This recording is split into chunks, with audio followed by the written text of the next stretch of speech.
In the spring of 480 BC, the largest army the world had ever seen began to move. It came from the east, from the heart of the Persian Empire, from the palaces of Susa and Persepolis, where Xerxes, king of kings, ruler of lands stretching from the Indus to the Mediterranean, had spent years preparing for this moment. The army was not merely large, it was vast beyond comprehension, a tide of humanity that seemed to have no end.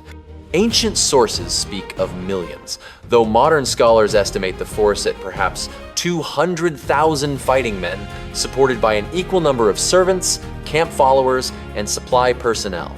Even at these reduced numbers, it was a force unlike anything Greece had ever faced, an army that consumed the land as it passed, that drank rivers dry, that required a fleet of over 1,000 ships to support its coastal advance. This was not a raid or a punitive expedition. This was conquest, the final subjugation of the Greek world, the completion of a project begun by Xerxes' father Darius 10 years earlier and left unfinished after the stunning defeat at Marathon. Xerxes was not a fool or a tyrant driven by blind ambition. He was the ruler of the most sophisticated empire on earth, an empire with roads and postal systems, with laws and administration, with art and architecture that dazzled the world. He had inherited a realm that stretched across 3 continents, and he had spent the first years of his reign consolidating his power, putting down rebellions in Egypt and Babylon, ensuring that his authority was absolute. The invasion of Greece was not personal vendetta, it was strategic necessity. The Greek cities of Ionia, on the western coast of what is now Turkey, had rebelled against Persian rule a generation earlier, and Athens had sent ships to support them. The rebellion had been crushed, but the insult remained. More importantly, as long as mainland Greece remained independent, as long as Athens and Sparta and the other city-states could act as they pleased, the western frontier of the empire would never be secure. Xerxes would finish what his father had started.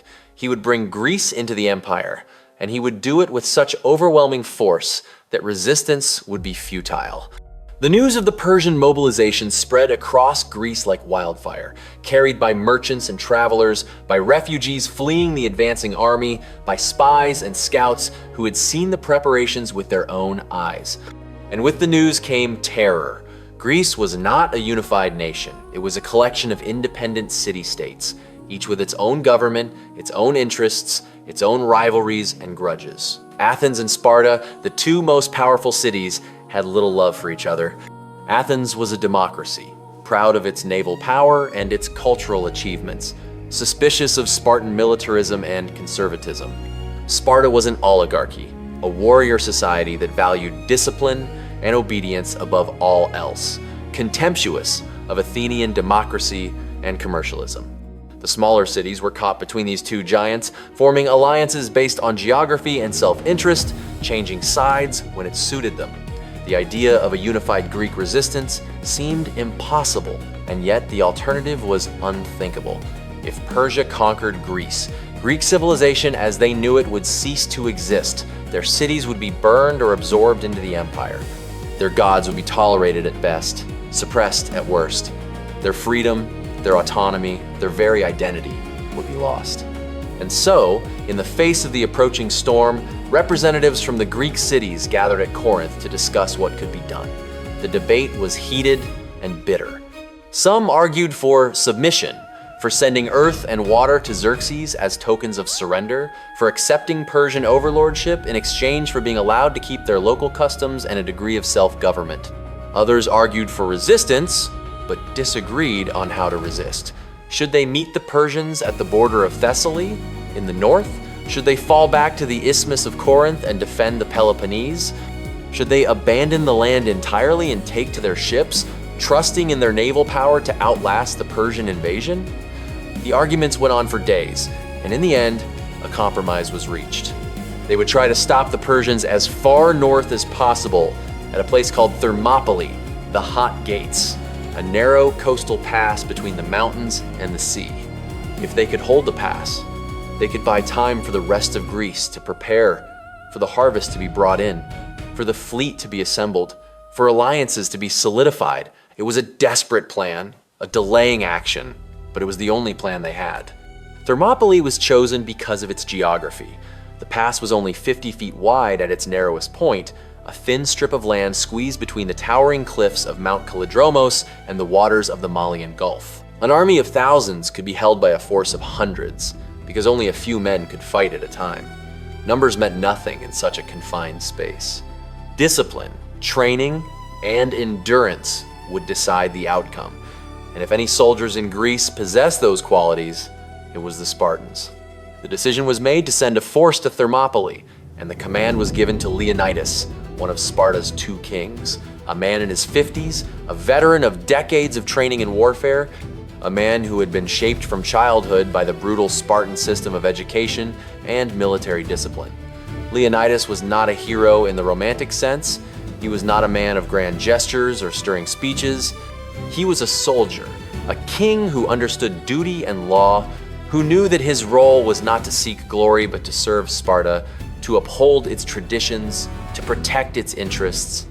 And he knew, as he prepared to march north, that this mission was likely a one-way journey. The force that Leonidas led to Thermopylae was small.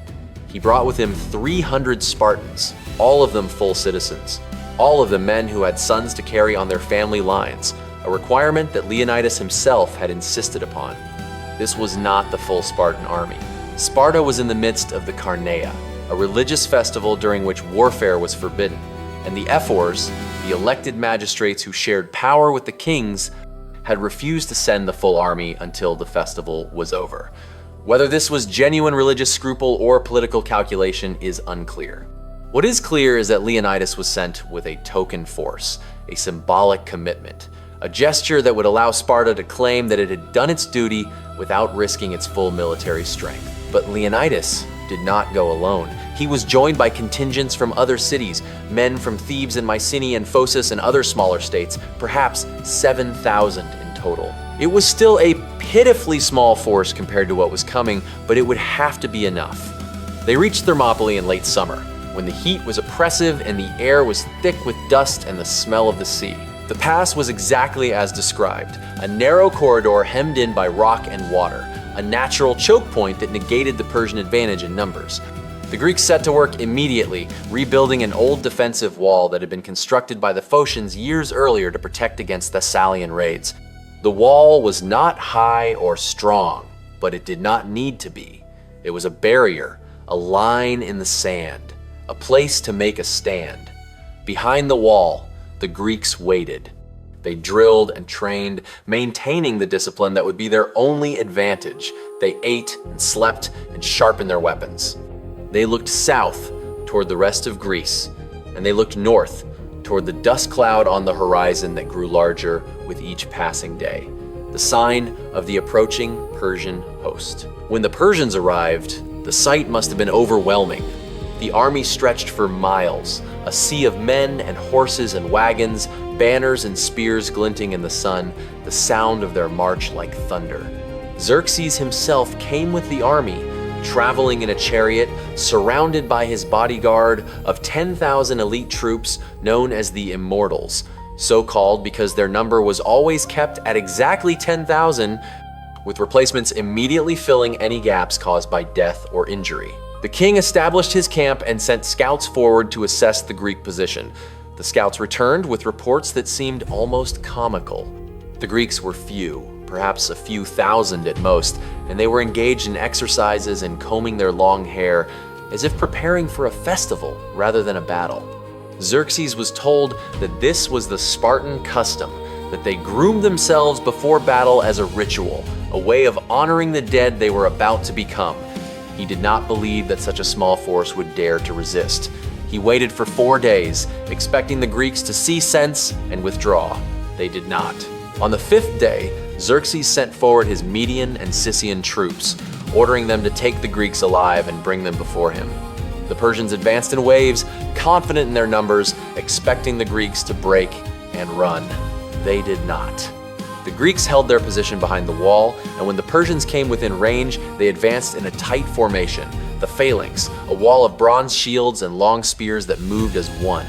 The Persians, armed with shorter spears and wicker shields, could not penetrate the Greek line. They pressed forward, and they died. They tried to flank, but the narrowness of the pass prevented it. They tried to overwhelm with numbers, but the Greeks rotated their front lines, bringing fresh troops forward while the exhausted fell back to rest. The fighting went on for hours, and when the Persians finally withdrew, the ground was littered with their dead. The Greeks had held, they had not just held, they had dominated, inflicting casualties that seemed impossible given the disparity in numbers. Xerxes watched from his throne, and it is said that he leaped to his feet 3 times in alarm as he saw his troops being slaughtered. The next day, Xerxes sent forward the immortals, his elite guard, the best troops in the Persian army. Surely they would break the Greek line. Surely their training and discipline would be enough, but the immortals fared no better than the Medes and Scythians. The phalanx held. The long spears of the Greeks outreached the shorter weapons of the Persians, and the bronze armor of the Greeks turned aside the Persian arrows and swords. The immortals pressed forward with courage and determination, but they were fighting in a space that negated their advantages, and they were facing men who had trained for this their entire lives. The Spartans, in particular, were a revelation. They fought with a precision and discipline that seemed inhuman, their movements coordinated, their lines unbreakable. They did not fight as individuals seeking glory. They fought as a unit, each man protecting the man beside him, each shield overlapping with the next, each spear thrusting in rhythm. And when they advanced, they did so slowly, methodically, pushing the Persians back, stepping over the bodies of the fallen, never breaking formation, never giving ground. By the end of the second day, the Persians had achieved nothing. The pass was still held. The Greeks were still standing, and the psychological impact was beginning to be felt throughout the Persian camp. How could so few hold back so many? What kind of men were these Greeks? What kind of warriors were these Spartans? The heat was unbearable. The sun beat down on bronze armor that became too hot to touch, on men who were already exhausted from hours of combat, on ground that was slick with blood and littered with the dead. The smell was overpowering, the stench of death and sweat and fear. The Greeks fought in shifts, rotating units to the front, allowing men to rest and drink and tend to their wounds. But there was no real rest. The tension was constant. The knowledge that at any moment the Persians might attack again, that the next wave might be the one that broke them. The Spartans showed no emotion. They joked and laughed between attacks, maintaining the appearance of calm, refusing to give the Persians the satisfaction of seeing fear or doubt. But they were human. They bled and hurt and grew tired. They saw their comrades fall, speared through the gaps in their armor, crushed by the weight of the Persian advance, dragged down and hacked to pieces. They knew that they could not hold forever, that eventually the Persians would find a way through, that this was a battle they could not win. But they also knew that every hour they held was an hour bought for the rest of Greece. Every Persian casualty was one less soldier to face at the next battle. Every day of delay was a day closer to the arrival of the full Greek army and the assembly of the fleet. They were not fighting to win. They were fighting to delay, to sacrifice, to fulfill their duty. On the third day, everything changed. A local man named Ephialtes came to Xerxes with information. There was a path, he said, a narrow mountain trail that wound through the hills and came out behind the Greek position. It was a difficult path, steep and treacherous, but it was passable, and it would allow the Persians to outflank the Greeks, to attack them from both sides, to trap them in the pass and annihilate them. Xerxes rewarded Ephialtes richly and immediately sent a detachment of troops, led by his general Hydarnes and composed of the immortals, to take the path under cover of darkness. The Greeks had posted a guard on the path, 1,000 Phocians who were supposed to prevent exactly this kind of flanking maneuver. But the Phocians were not Spartans. When they heard the Persians approaching in the pre-dawn darkness, when they saw the immortals emerging from the mist, they panicked. They withdrew to higher ground, expecting to be attacked, but the Persians ignored them. They had no interest in fighting the Phocians. Their target was the Greeks in the pass, and they pressed on, moving as quickly as the terrain allowed, racing to get into position before the Greeks realized what was happening. Leonidas learned of the betrayal at dawn, when scouts and deserters brought word that the Persians were coming down the mountain path, that the Greek position was about to be surrounded. He called a council of war, and the debate was brief. Most of the Allied contingents wanted to withdraw immediately, to fall back to the isthmus and regroup, to live to fight another day. Leonidas did not stop them. He dismissed the Allies, ordering them to return to their cities and prepare for the next phase of the war. But he and his 300 Spartans would stay. The Thebans, whose loyalty was suspect, were also kept perhaps as hostages. And a contingent of 700 Thespians, men from a small city who had fought bravely and who refused to abandon the Spartans, chose to remain as well. In total, perhaps 1,500 men stayed to face the entire Persian army. It was not a decision made out of bravado or a desire for glory. It was a decision made out of duty. Spartan law forbade retreat. Spartan culture demanded that a warrior return with his shield or on it, victorious or dead. And Leonidas, as king, could not abandon his post. He had been given a mission to hold the pass, and he would hold it until he could hold it no longer. The final battle began at dawn. The Persians attacked from both sides, from the north, where they had been attacking for days, and from the south, where the Immortals had completed their flanking maneuver. The Greeks abandoned the wall and moved forward into the widest part of the pass, where they would have more room to maneuver, where they could fight on ground of their choosing. They formed a circle, shields facing outward, spears bristling like the quills of a hedgehog, and they waited for the Persians to come. And the Persians came in waves, crashing against the Greek line like waves against a rock, and the Greeks held, and the Persians died. But the Greeks were dying too. There were too many Persians, too many attacks, too much weight pressing down from all sides. The spears broke, snapped in half by the force of combat, and the Greeks drew their swords and fought hand to hand, stabbing and slashing, using their shields as weapons, bashing and crushing. Leonidas fell, speared through the chest, and the battle for his body was fierce and brutal, the Spartans fighting like madmen to prevent the Persians from taking their king's corpse, the Persians pressing forward to claim the trophy. 4 times the Greeks drove them back. 4 times they recovered the body, but they could not hold forever. The end came when the Greeks, exhausted and bleeding, their weapons broken, their shields shattered, were driven back to a small hill at the narrowest part of the pass. They formed a final circle, the last remnants of the 300, the Thespians, a handful of others.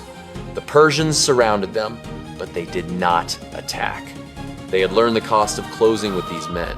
Instead, they stood back and shot arrows, volley after volley, darkening the sky, turning the hilltop into a forest of shafts. The Greeks raised their broken shields and tried to protect themselves, but there was no protection. The arrows found the gaps in their armor, pierced their flesh, brought them down one by one. And when the last Greek had fallen, when the hilltop was silent except for the moaning of the dying, the Persians moved in to finish the work. They stripped the bodies, mutilated them, took the head of Leonidas and mounted it on a spike as a warning to any who would dare to resist the King of Kings. The pass was open. The Persians could advance, but the victory felt hollow. The news of Thermopylae spread across Greece with the speed of despair. The pass had fallen. Leonidas and his men were dead. The Persians were coming, but the news also carried something else, something unexpected.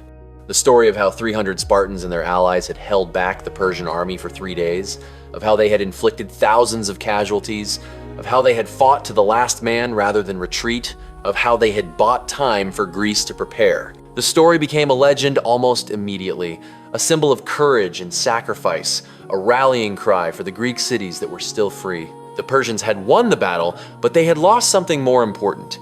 They had lost the aura of invincibility. They had shown that they could be resisted, that they could be hurt, that they were not the unstoppable force they claimed to be. And the Greeks, who had been divided and fearful, found a new resolve. If the Spartans could stand against Persia, then so could they. If 300 could hold for 3 days, then thousands could hold for longer. Thermopylae was not a victory, but it was not a defeat either. It was a sacrifice, a down payment on the freedom of Greece, a demonstration that some things were worth dying for. The Persian army continued its advance, burning Athens, occupying Attica, pushing south toward the Peloponnese. But the delay at Thermopylae had given the Greeks time to evacuate Athens, to assemble their fleet, to prepare for the naval battle that would take place at Salamis. And at Salamis, in the narrow straits where the Persian numerical advantage was once again negated by geography, the Greek fleet won a stunning victory, sinking hundreds of Persian ships, forcing Xerxes to withdraw with much of his army, leaving behind a smaller force that would be defeated the following year at Plataea. The Persian invasion failed. Greece remained free. And the reason, in no small part, was Thermopylae. The 3 days bought at the Hot Gates were the 3 days that saved Greece. Thermopylae was not a battle of heroes. It was a battle of soldiers, of men who understood duty and discipline, who knew that their role was not to seek glory, but to fulfill their mission. Leonidas was not a superhuman warrior. He was a king who did what his position and his culture demanded of him. The 300 were not invincible. They were men who had trained their entire lives for this moment, who fought with skill and courage, who died doing their duty. The battle was not a glorious charge or a dramatic last stand. It was 3 days of brutal, exhausting, terrifying combat, of heat and dust and blood, of spears breaking and shields shattering, of men falling and being replaced, of holding the line, because to break the line was to fail. It was a battle of delay, of buying time, of sacrificing the few for the many. And it was a battle that mattered, not because it was won, but because it was fought. The legacy of Thermopylae is not the myth of the 300. It is the reality of what they accomplished. They showed that courage is not the absence of fear, but the willingness to act in spite of it. They showed that discipline and training can overcome numerical superiority. They showed that a small force, fighting on ground of its choosing, can hold back a much larger force, at least for a time. They showed that sacrifice has meaning, that dying for a cause can inspire others to take up that cause, that the example of a few can change the course of history. Thermopylae was a defeat in tactical terms, but it was a victory in every other sense. It was a victory of morale, a victory of identity, a victory of resolve. It was the moment when the Greeks stopped being a collection of squabbling city-states and became a people united by a common cause, a common enemy, a common determination to remain free. And it was the moment when the Persians, for all their power and all their numbers, learned that Greece would not be conquered easily, that the cost of conquest would be high, that the Greeks would fight for every inch of their land, that they would rather die than submit. The men who died at Thermopylae were buried where they fell, and a stone lion was erected to mark the spot, a symbol of Leonidas and his courage. An inscription was carved into the stone, simple and direct, capturing the essence of what had happened there. It read, "Go tell the Spartans, stranger passing by, that here obedient to their laws we lie." Obedient to their laws, not seeking glory, not pursuing fame, not driven by personal ambition, but obedient to their laws, fulfilling their duty, doing what was expected of them. This was the Spartan way, and it was the way of Thermopylae. The battle was not about individual heroism. It was about collective sacrifice, about a society that valued duty above life, that trained its citizens to serve the state, that demanded obedience and discipline and courage. It was a society that modern people might find harsh and unforgiving, a society that seems alien to our values of individual freedom and personal fulfillment. But it was also a society that produced men who could stand at Thermopylae, who could hold the pass against impossible odds, who could die without flinching, who could save Greece by their sacrifice. Thermopylae stands as one of the defining moments of Western civilization. A moment when the course of history hung in the balance, when the outcome was uncertain, when everything depended on the courage and determination of a few hundred men. If the pass had fallen on the first day, if the Greeks had broken and run, if Leonidas had chosen to retreat, the history of the world would have been different. Greece might have been absorbed into the Persian Empire. Democracy might have died in its infancy. Philosophy and drama and science and all the achievements of Greek culture might have been lost or suppressed. The West as we know it might never have existed. But the pass did not fall on the first day. The Greeks did not break and run. Leonidas did not retreat. And because of that, because of 3 days in a narrow pass between the mountains and the sea, Greece survived, and Western civilization was born. Thermopylae was not a victory, but it was a turning point, a moment when the impossible became possible, when the few stood against the many and held, when sacrifice and duty and courage proved to be stronger than numbers and power and fear. It was a moment that has echoed through the centuries, inspiring soldiers and citizens, poets and politicians, anyone who has ever faced overwhelming odds and refused to give up, anyone who has ever believed that some things are worth fighting for, worth dying for, worth sacrificing everything for. The 300 died at Thermopylae, but their example lived on, and it lives on still, a reminder that courage and sacrifice can change the world, that the actions of a few can matter, that duty and honor and love of country are not empty words, but realities that can shape the course of history. The physical reality of the battle was far removed from the clean heroics of later retellings. The pass at Thermopylae was not a stage for glory. It was a killing ground, a place where men fought and died in conditions that were almost unbearable. The heat of late summer in Greece is oppressive. And when you add to that the weight of bronze armor, the exertion of combat, the press of bodies, the lack of water, the result is exhaustion that goes beyond anything that can be imagined by those who have not experienced it. The Spartan hoplite wore a bronze helmet that covered most of his head, leaving only slits for the eyes and mouth. A helmet that trapped heat and made breathing difficult. That limited vision and hearing that became a furnace under the Mediterranean sun. He wore a bronze breastplate that protected his torso but added 30 pounds to his body weight. He carried a bronze-faced shield, the aspis, that was 3 feet in diameter and weighed another 15 pounds. A shield that had to be held with the left arm for hours at a time, causing the muscles to cramp and burn. And he carried a spear, the dory, that was 8 feet long and tipped with iron, a weapon that required strength and skill to wield effectively in the tight confines of the phalanx. To fight in this armor, in this heat, for hours at a time, required a level of physical conditioning that was the product of a lifetime of training. The Spartans began their military education at age 7, when boys were taken from their families and placed in the agoge, the brutal state-run training program that would shape them into soldiers. They learned to endure pain, to suppress emotion, to obey without question, to fight as a unit rather than as individuals. By the time they reached manhood, they were hardened warriors. Men who could march all day and fight all night, who could endure wounds that would incapacitate ordinary men, who could maintain discipline and cohesion even in the chaos of battle. But even Spartans had limits. By the 3rd day at Thermopylae, those limits were being reached. The men were exhausted, their bodies pushed beyond what should have been possible. They had been fighting for 3 days with little sleep, little food, little water. Their armor was dented and scarred, their shields were cracked and splintered, their spears were broken.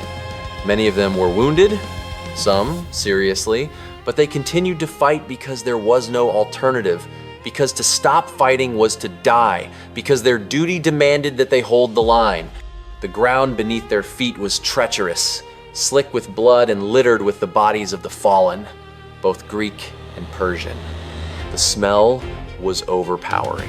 The stench of death and decay that attracted flies and buzzards that made men gag and retch even as they fought. The sound was a constant roar, the clash of bronze on bronze, the screams of the wounded, the shouted orders of officers trying to maintain formation, the war cries of the Persians as they charged again and again into the Greek line. And through it all, the Spartans fought with a discipline that seemed inhuman. Their movements precise, their lines unbroken, their determination absolute. The Persians, for their part, were not cowards or incompetents. They were professional soldiers, men who had conquered an empire, who had fought in dozens of campaigns, who had defeated armies far larger and better equipped than the Greeks, but they were fighting in conditions that negated their advantages and amplified their weaknesses. The narrowness of the pass meant that they could not use their cavalry, which was one of their greatest strengths. It meant that they could not bring their full numbers to bear, that only a few hundred men could fight at a time, that the rest had to wait their turn, watching their comrades die, knowing that they would be next. It meant that they were fighting on ground chosen by the enemy, ground that favored the Greek style of warfare, the heavy infantry phalanx that was designed for exactly this kind of close quarters combat. And it meant that they were fighting an enemy who had nothing to lose, who had chosen to die rather than retreat, who fought with the desperation of men who knew that this was their last stand. The psychological impact of this was profound. The Persians had expected an easy victory, a quick breakthrough, a rout. Instead, they found themselves locked in a grinding battle of attrition, losing men by the hundreds, making no progress, facing an enemy that seemed impossible to break. The longer the battle went on, the more their confidence eroded, the more they began to doubt, to fear, to wonder if they could win at all. Xerxes himself was shaken by what he saw.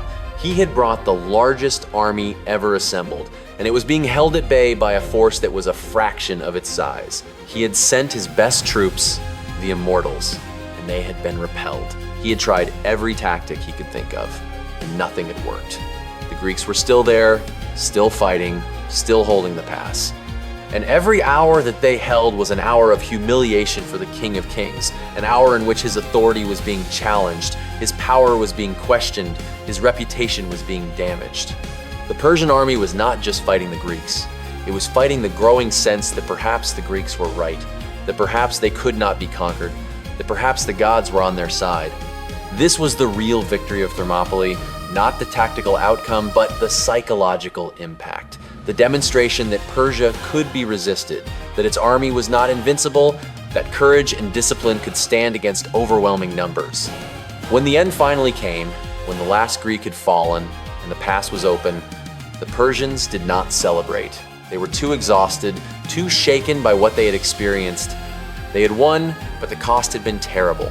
Thousands of their men were dead, thousands more were wounded, and the morale of the army had been badly shaken.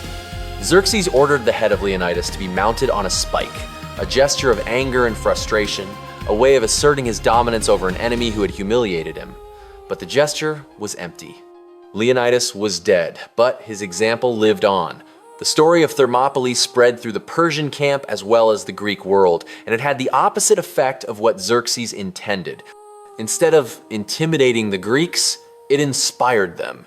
Instead of demonstrating Persian power, it demonstrated Persian vulnerability. The Persians had won the battle, but they had lost the war of perception. And in the ancient world, perception mattered as much as reality.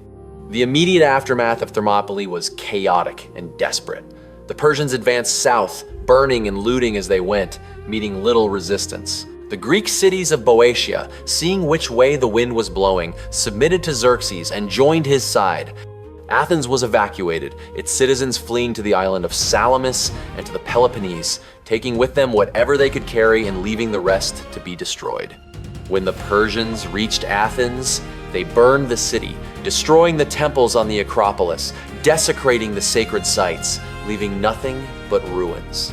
It seemed like the end, like the Greek resistance had failed, like Persia had won. But appearances were deceiving. The Greek fleet, assembled at Salamis under the command of the Athenian general Themistocles, was still intact, and it was the fleet, not the army, that would decide the outcome of the war.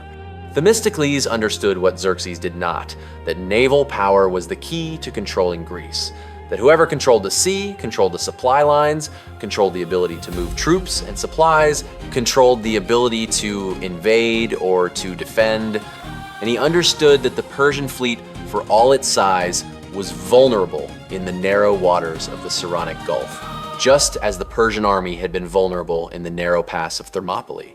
The Battle of Salamis was fought in September of 480 BC, just weeks after Thermopylae, and it was a disaster for the Persians. The Greek fleet, outnumbered but fighting in waters they knew, in conditions that favored their heavier, more maneuverable ships, destroyed the Persian fleet, sinking hundreds of ships, drowning thousands of men, forcing Xerxes to watch from a throne on the shore as his navy was annihilated. The loss at Salamis was catastrophic for the Persian campaign. Without naval superiority, Xerxes could not supply his massive army, could not protect his lines of communication, could not prevent the Greeks from raiding his supply depots and harassing his troops. He was forced to withdraw, taking much of his army back to Asia, leaving behind a smaller force under his general Mardonius to continue the campaign. The following year, at the Battle of Plataea, the Greek army, now fully mobilized and united, defeated Mardonius and destroyed the remaining Persian forces in Greece. The invasion was over. Persia had failed. Greece was free. And the reason, the foundation upon which all of this was built, was Thermopylae. The 3 days at the Hot Gates had bought the time that Greece needed to prepare, to evacuate, to assemble its forces, to plan its strategy. Without Thermopylae, there would have been no Salamis, no Plataea, no Greek victory. The Persians would have swept through Greece before the Greeks could organize, would have conquered the cities one by one, would have imposed their rule and their culture and their system of government. Greek democracy, Greek philosophy, Greek art and literature and science, all of it would have been lost or suppressed. The course of Western civilization would have been fundamentally different. And so Thermopylae matters not because it was a victory, but because it was a necessary defeat, a sacrifice that made victory possible, a demonstration that courage and discipline and willingness to die for a cause can change the world. The story of Thermopylae has been told and retold for over 2,000 years, and with each retelling, it has been shaped and reshaped, mythologized and romanticized, turned into a symbol of heroism and sacrifice that transcends its historical reality. But the power of the story does not come from the myth. It comes from the truth, from the fact that it really happened, that 300 Spartans and their allies really did stand against the Persian army, really did hold the pass for 3 days, really did die to the last man rather than retreat. The power comes from the knowledge that these were real men, not superheroes or demigods, men who felt fear and pain and exhaustion, men who had families and homes and lives that they were leaving behind, men who chose to stay and fight not because they were fearless, but because they believed that their duty, their honor, their love of country were more important than their lives. This is what makes Thermopylae resonate across the centuries, what makes it relevant to every generation, what makes it a story that still has the power to move and inspire. In our own time, when the values of duty and sacrifice and honor are often questioned or dismissed, when individualism and self-interest are celebrated, when the idea of dying for a cause seems archaic or foolish, the story of Thermopylae stands as a challenge and a reminder. It reminds us that there are things worth fighting for, worth dying for, that freedom is not free, that it has been purchased with the blood of those who came before us, that we owe a debt to those who sacrificed, so that we might live in a world where we can choose our own path, speak our own minds, worship our own gods, or no gods at all. It reminds us that courage is not the absence of fear, but the willingness to act in spite of fear, that discipline and training and preparation matter, that a small group of determined individuals can make a difference, can stand against overwhelming odds, can change the course of history. And it reminds us that the example we set, the choices we make, the way we live our lives can inspire others, can create a legacy that outlives us, can echo through the generations. Thermopylae was not a glorious victory. It was a brutal, exhausting, terrifying battle that ended in death and defeat. But it was also a moment of transcendence, a moment when ordinary men did something extraordinary, when duty triumphed over self-preservation, when the few stood for the many, when sacrifice became sacred. The 300 Spartans who died at Thermopylae did not die in vain. They died so that Greece might live, so that freedom might survive, so that the world we know might come into being. Their names are mostly forgotten, lost to history, known only to scholars who study the ancient sources. But their example remains, carved into the stone of memory, written into the story of Western civilization, a testament to the power of courage and sacrifice and duty. They were not heroes in the sense that we usually understand the word. They were soldiers, doing their job, fulfilling their duty, obeying their laws. But in doing so, they became something more, something that transcends time and place and culture, something that speaks to the deepest part of the human spirit, the part that knows that some things are worth more than life itself, that some causes are worth dying for, that the willingness to sacrifice for others is the highest expression of what it means to be human. The pass at Thermopylae is still there, though the geography has changed over the centuries. The sea has receded, the coastline has shifted, the narrow pass is now a wide plain. But the memory remains, preserved in the words of ancient historians, in the poetry of those who came after, in the hearts of those who understand what happened there and why it matters. The stone lion that marked the grave of Leonidas is long gone, destroyed or buried or lost. But the inscription remains, passed down through the generations, a simple statement of duty and sacrifice. Go tell the Spartans, stranger passing by, that here, obedient to their laws, we lie. Obedient to their laws. This is the essence of Thermopylae, the heart of the story, the truth that makes it eternal. The 300 did not fight for glory or fame or personal gain. They fought because it was their duty, because their laws demanded it, because their society had shaped them into men who could do nothing else.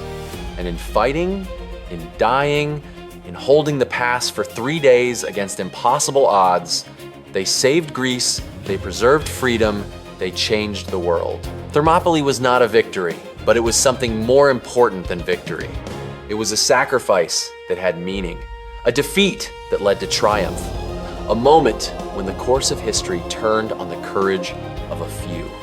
And that is why, 2,500 years later, we still tell the story, still remember the names, still honor the sacrifice of the 300 who stood at the hot gates and held the line.